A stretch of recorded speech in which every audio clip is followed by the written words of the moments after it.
This made his mother angry, and she began to curse Ebuka.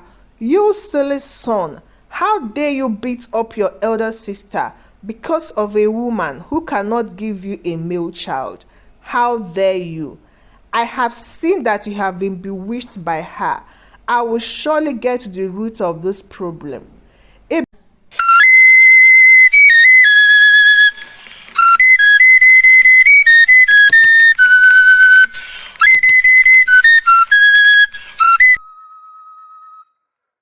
In a village called Ikem, there lived a couple named Ebuka and Ada, who loved each other dearly.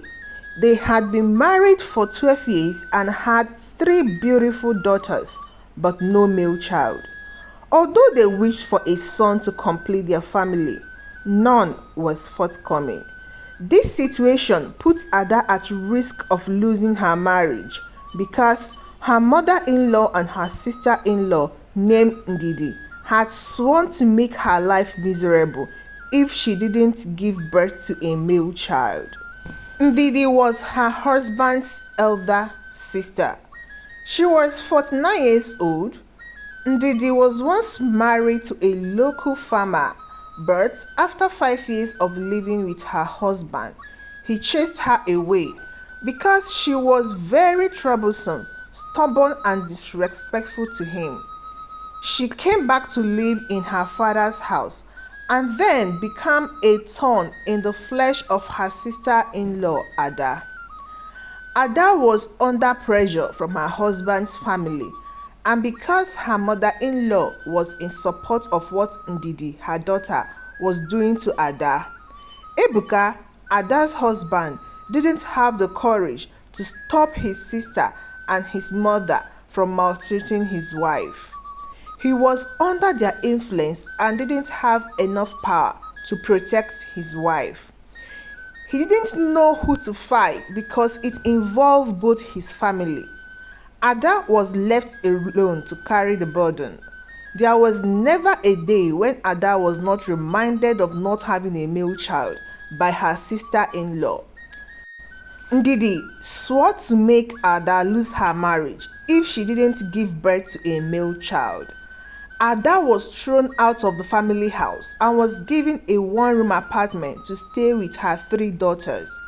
She was not allowed to cook in family kitchen and she was heavily discriminated among others.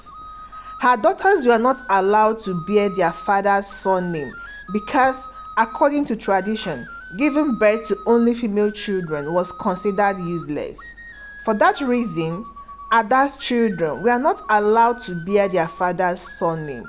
Each time Ada's children come outside to play, Ndidi would call them all sorts of names and sometimes beat them up.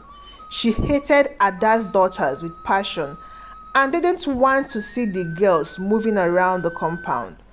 This made Ada's children begin to live in fear, even in their own father's house. Ebuka, Ada's husband, never said a word concerning this.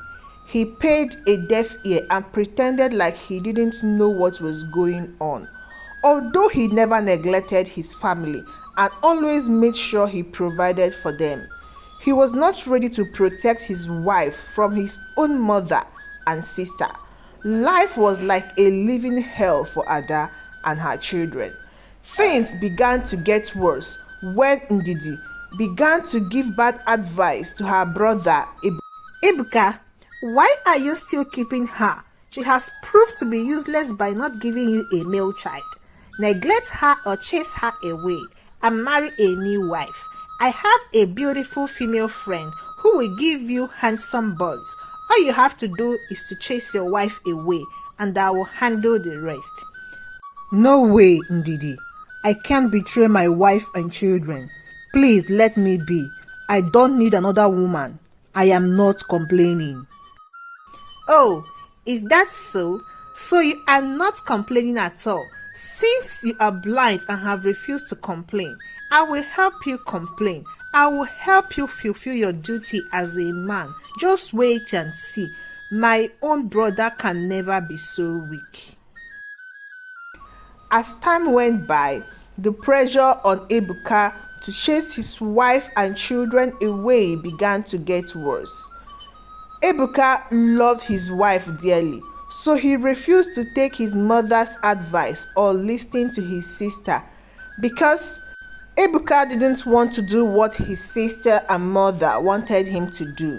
Ndidi began to accuse his wife, Ada, of being a witch. One morning, as Ada stepped out of her house to get ready to go to the market, Ndidi, who was already waiting for her, saw her and began to pick a fight with her, calling her a witch. Ada, on the other hand, did not retaliate. Rather, she ran into her hut and began to cry. When her husband Ebuka came back and heard what his sister did to his wife, he was overwhelmed with the whole situation. He got angry and out of anger beat his sister Ndidi.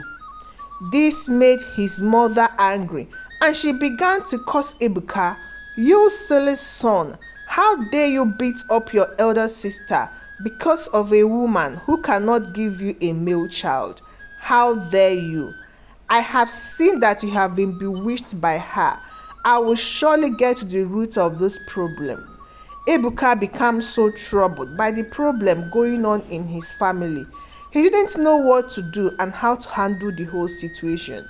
He was frustrated and tired. One evening, while he was sitting in front of his house, thinking about his life, he came up with an idea. His idea was to leave the village for the city. Although he never wanted anybody to know about it, he had kept it a secret to himself all alone.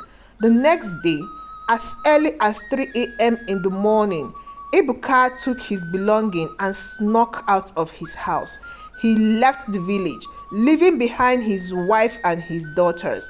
He moved as fast as he could so he wouldn't be seen by anyone before daybreak. When Ada woke up that morning, she couldn't find her husband. She thought it was nothing serious.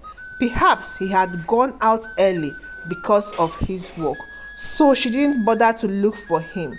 After 3 days, there was no sign of Ebuka anywhere in the compound. It dawned on Ada that maybe her husband was actually missing because he had never stayed away from home that long. When her sister-in-law Ndidi noticed the absence of her brother Ebuka for too long, she started questioning and pressuring Ada to provide her husband's whereabouts. But Ada knew nothing and was dumbfounded.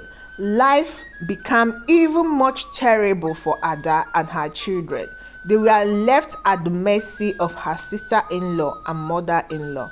Maltreatment intensified and things became worse for them. Ada's eldest daughter, Natalia, turned 13. Ndidi noticed the puberty growth in Natalia, began to persuade her mother to give out the daughter in marriage at such a tender age. Ndidi invited many men to come and marry Natalia, even without paying a proper bride price. But Ada refused and stood her ground against Ndidi. "None of my daughters will I give out to marriage at such an early age. I will suffer and train them to make them reputable people in the society. I will never give out my daughter to such useless men you bring." Ndidi was furious. "You have failed, Ada." Ada continued to fight for her children. After 3 months since Ebuka left the village, something very beautiful happened. Ada noticed she was pregnant all along before her husband left the village without even knowing it. Thank you so much for watching. The completion part of the story, the second part, will be out on the channel. Please stay tuned and make sure you watch the second part. Don't forget to give the video a thumbs up and subscribe to our channel. See you very soon. Goodbye.